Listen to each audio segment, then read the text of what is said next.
call the meeting to order.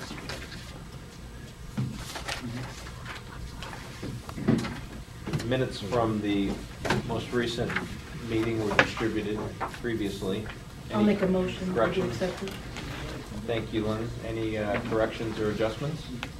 With a second. Second. Thank you. Discussion?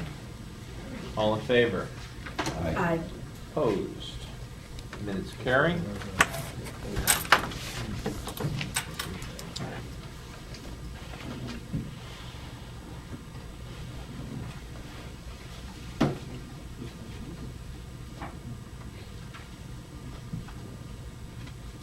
On your agenda is a summary of some of the correspondence that we've received. None of this correspondence requires reading into the official record, so we will move immediately to the report of the CON committee.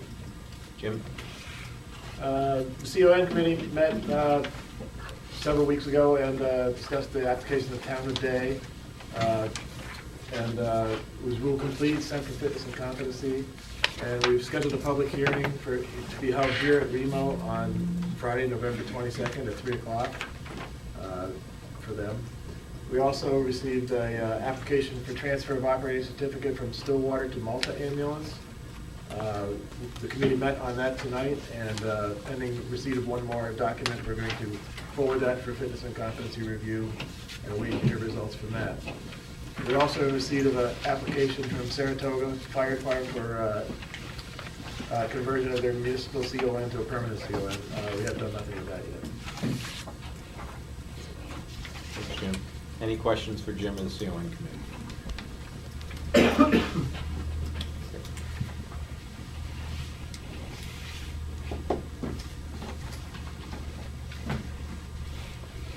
From an executive committee perspective, certainly every item that came before us will be covered here. I have one particular item that comes forward as a seconded motion for discussion and vote, which is the authorization for the payment of the incentive compensation for the team based on the performance of the non-grant income. The total incentive comp to be paid for the period ended September 30th would be $9,468.12, which would be distributed to staff based on the apportionment of their compensation. That comes forward as a seconded motion. Any discussion? All in favor? Aye. Opposed? Does anyone abstain? Okay, thank you. Motion carries. We'll go then to the Executive Director report. Tim? Hopefully everybody has a copy. It's a brief report. Just a few highlights I'd like to touch on. The first one was our annual awards banquet held at the Gideon Putnam Resort Wednesday, October 16th. I think by all counts it was a resounding success, basically standing room only. We had to turn people away at the last minute because it proved to be so popular.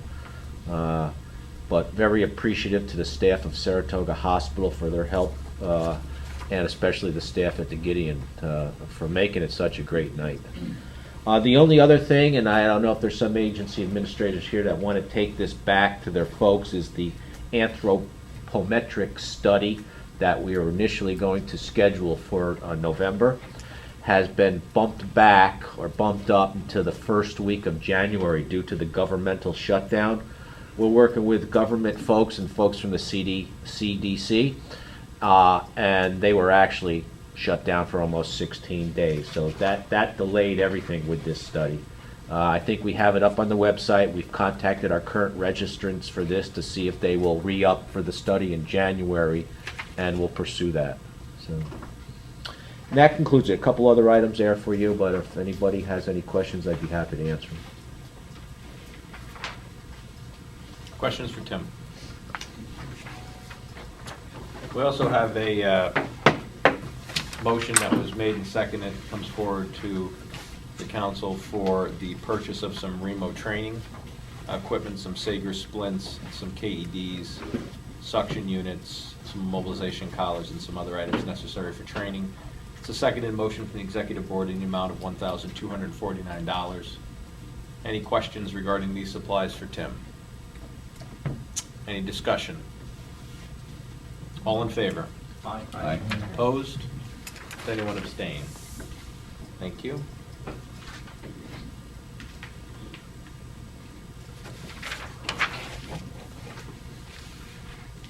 Go to Treasurer's report. Rich? Sure, we're still in very good shape as usual. Matter of fact, Jim Watkinson from RBC Wealth Management was here tonight to give us our annual report. Our investments performed very well over the last 12 months. The balance sheet looks great. There is one question I've asked him to pose to David and get back to us. On the liability and equity line, liabilities, other payables, it shows a $15,000 line without further explanation. So I've asked him to get clarification from Dave Kowalski, our financial coordinator, on that. I'll have an answer for everyone first thing tomorrow morning. Other than that, it looks really good, and there's no, other than the one bill for approval that Steve just brought up, there's nothing else there. One other motion we need to run by the full body. This comes as a unanimous seconded motion from the executive committee. Following Mr. Watkinson's report, we would like to take $30,000 in cash that's in our investment portfolio and roll it into stock options. And that's the second motion. See if you want to amplify that at all, but that's a second motion from the executive committee as well. $30,000 from the cash that's currently in the investment account would be used to purchase A-list stocks. Correct. Seconded motion came forward. As Rich said, $30,000 would be invested in generally blue chip equities that had a favorable dividend and a favorable yield. Any questions on that at all? Okay. All in favor? Aye. Opposed? Anyone abstain? Anything else, Rich? No, just thank you, Steve, for bringing RBC to us. They've done very well.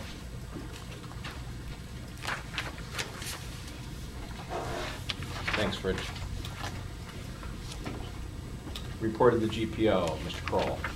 We had a little more than $1,000 in value in the month of September. That's it. Any questions for Steve? All right.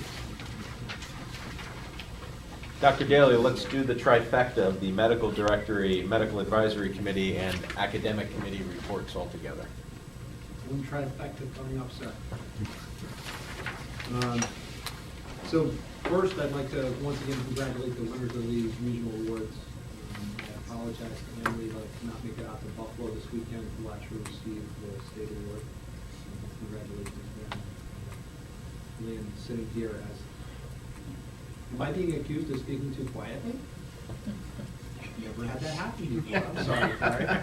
I'm straining a little bit, so if you can try to pick up. I your voice. apologize. I'll sit this way so you can see my lips moving at least. That's all right.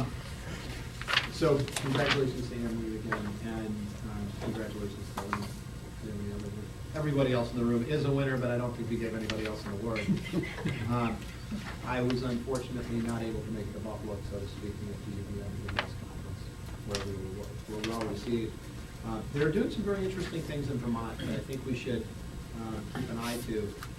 One of the things actually is the National Highway and Traffic and Safety Committee or Association is sponsoring some work being done in the Northeast to combine the protocols from New Hampshire, Vermont, Maine, and Massachusetts, Rhode Island, and Connecticut into a single protocol.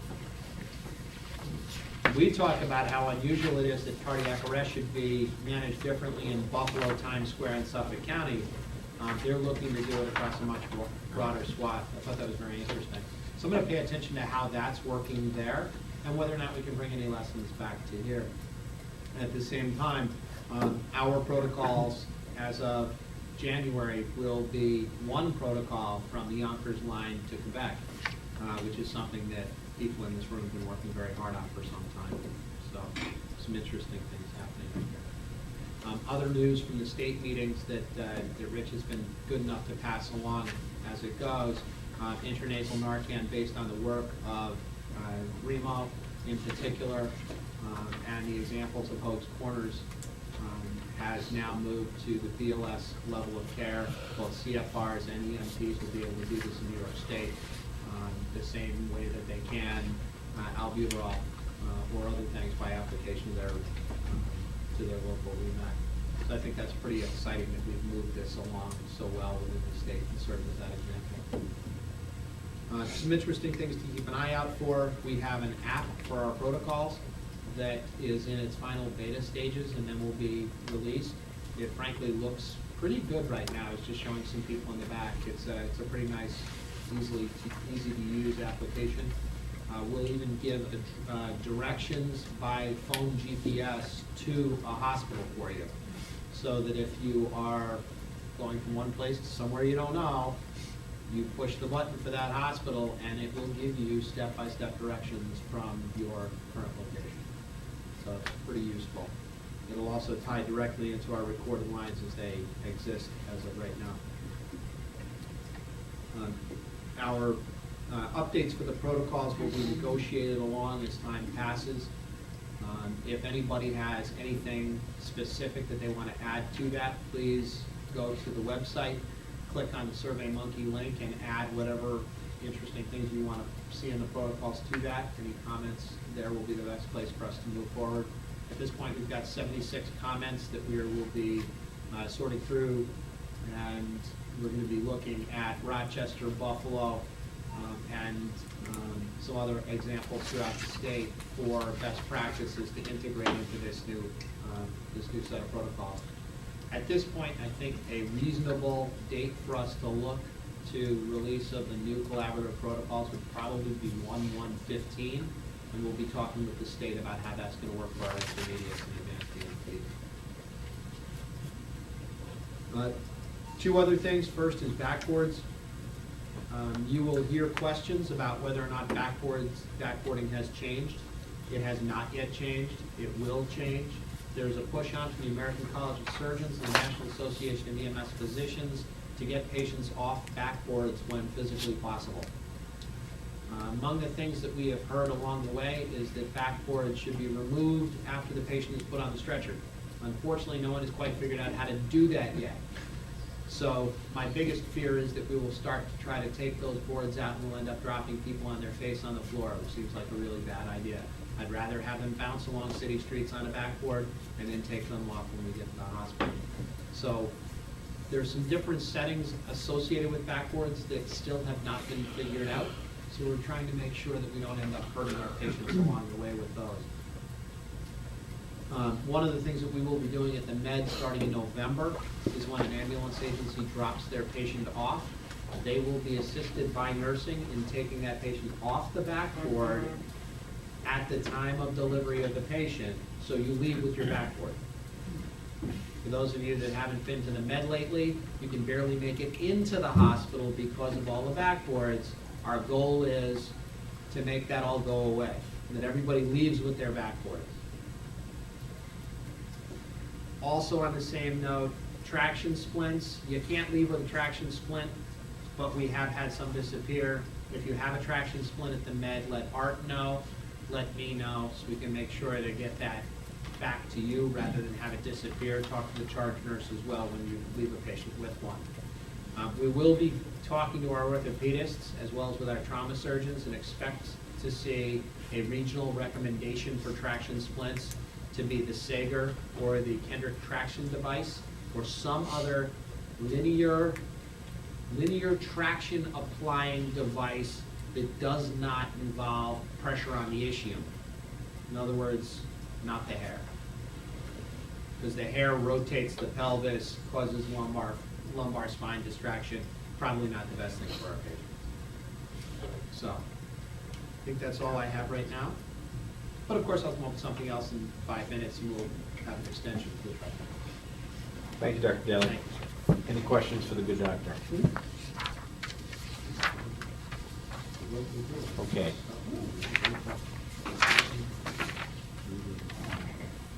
Remsco report. Sure. Rich? Remsco actually met, so therefore I have a report.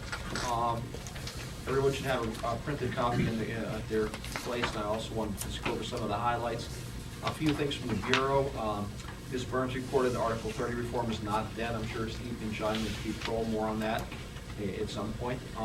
Flu vaccines, which are mandated for Article 28 employees, the mask or vaccination law, if the commissioner declares an outbreak, does not apply to EMS providers unless they're with a hospital-run ambulance or they are enrolled in a course where they're doing clinical time in a hospital, then they are affected by it. However, the department, of course, does encourage everyone to be vaccinated. I think most of you know by now the Capital Region Office of the Bureau has closed, and those, Mary and Joe have been deployed to central office. Major victory for our patients. Dr. Daly's motion that was passed almost a year ago, I think, by CMAQ, will now require all ALS agencies in New York State operating at the CCT or paramedic level to possess controlled substance medications no later than May 1st of 2015. That's been a REMO requirement for many years. It's now going to be a statewide requirement. EMS awards, we know Emery Cross was our winner from this year for Nurse of the Year on the state level. Congratulations, Anne Marie.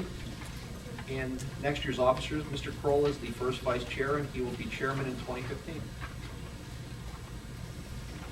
I have nothing further. Unless anyone has questions on the report. Any questions? Thank you, Rich.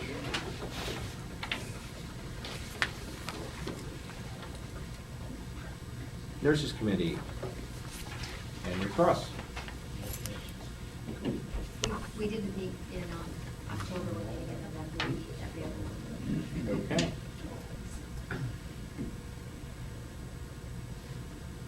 Thank you. Anything from the MCI Committee? No report at this time. Membership Committee. I've reached out to the three individuals, three representatives who are in danger of losing their spot. And tonight, I'd like to make a motion that Dr. Daly's term that's up January of 2014 be extended by 5 years. Somebody make a second. I'll second it. I made a motion, I think somebody seconded. I second it. Okay. I'm just giving Dr. Daly a chance to run to the door. We but he's not weren't moving. giving him that chance. No, I think Rich is just getting me back. I think actually seconded his last nomination for treasurer. I think so. All in favor? Aye. Anyone opposed? Great. Welcome back, Dr. Daly. Dr. Daly's term will run from 2014 to 2019. Wow. Got it. Okay. Anything else on membership? No, sir. Thank you. Okay, thank you. Jim Reagan will be leading the nominating committee. Any comments? Well, we're in the process of having the membership committee firm up our qualifications for office, and if anyone has interest in running for office, elections will be held in January at the meeting. Please let me know if you're interested in running for any particular office. You'll be contacted too, in addition to that. Could you tell us what positions are available? Because we have some new individuals here. All of the offices are up for election every year. Yep. So it's chairman, first and second vice chairman, secretary, and treasurer. Treasurer is usually. I thought treasurer was a lifetime appointment. That's a lifetime. It's usually a better battle. Yeah, it runs commensurate with the medical directorship term. Thank you, Jim. Tim will be providing the report of the QI committee. Tim? I asked Dean to submit a quick QI update for everyone. Everybody should have a copy, but I'll read his report. September and October 2013 QI report. During the months of September and October 2013, the QI focus has been on data quality scores as mandated by New York State Department of Health Bureau of EMS. This is associated with electronic PCR data as it is transmitted and stored in the new state data repository managed by ImageTrend. Most of the efforts have been with data dictionary and mapping of data points from one software vendor to the ImageTrend system.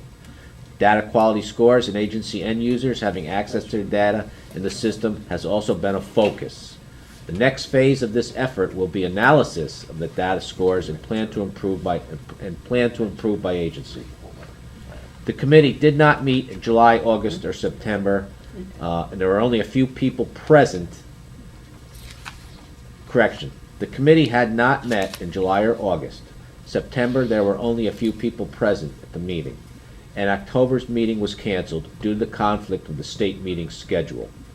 The next meeting is scheduled for November 6th, 11 a.m., at which we will discuss and decide upon 2 or 3 focus projects for the remainder of the year outside of the New York State Department of Health Bureau of EMS mandated data score initiative. So mark that date on your calendars, November 6th, 11 a.m. Any questions for Tim? Okay. Any further update from the awards committee? No, thank you for everyone for coming, and we had a great time. Thanks. County reports, Albany County, Jim. Nothing to report. Columbia County, TJ. Currently having an EMT course taking place, which will test out in February. How's the enrollment? Enrollment's pretty good. It's like 25, 26. That's great. Greene County, Dave? Nothing useful to report. All right, thank you, sir. Anyone here from Remsco County to report? Saratoga County. We actually have a report this month. There's 2 items going on. Malta and Stillwater are in the process of consolidating services. CON committee has their application. And my agency in Clifton Park Half Moon Ambulance are in talks for consolidation also.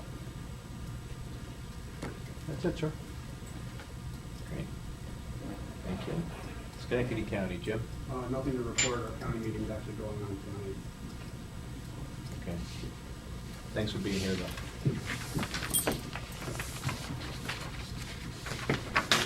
New business was the RBC investment report, which Rich already covered.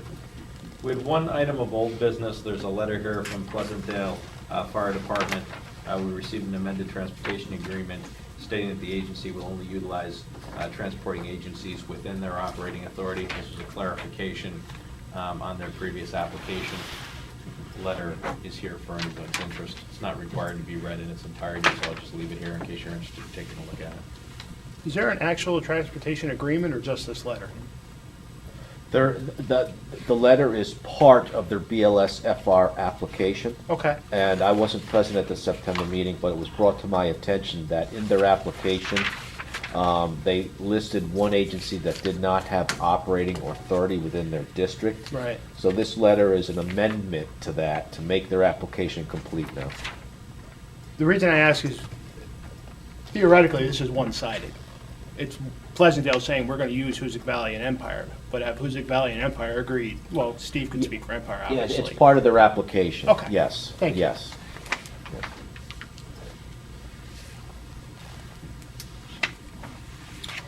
Thank you. We had one additional item of new business. There was a motion made and seconded by the executive board that came forward to allocate an additional $500 to complete the iPhone protocol application so that everyone can have the app on their iPhone. And that came forward as a seconded motion. Dr. Daly, do you want to comment on that, more specifics before I call for the vote? The only comment I would have is that you guys originally authorized $2,000 for the build of that app. We have spent $1,000. So why I'm asking is coming back to the well, I'm asking for 500 of that money that had already been allocated. This is to build out the hospital medical control options for Hudson Valley and for Westchester as well, just to make sure we have a comprehensive app that covers all of the areas that our protocols will be serving. So we're actually voting to save $500. Right. What's better than that? All in favor? Aye. Opposed? Thank you. Any other new business or agenda items from the council floor? Motion, oh, sorry. Just Jim. as a note, we typically don't meet in December, but that may actually be a required meeting as a result of some of the CON issues that we're going to have to statutorily vote on. So for those folks who, I guess, plan out into December, you may want to hold the REMO meeting date or Like the Monday, the week before, maybe? What's the current meeting date schedule? It- I left my 23rd. phone in. It would be December 23rd, but I'm going to march out the CON timeline for this particular application tomorrow, and it may require a meeting earlier, perhaps the Monday prior to that if people were available. Okay, keep an eye on your email then, thank you. Any other items? Motion adjourned. I make a motion. Second? Come on. I'll put Steve down. All in favor? Aye. Thanks. Hey, Rich. Tim?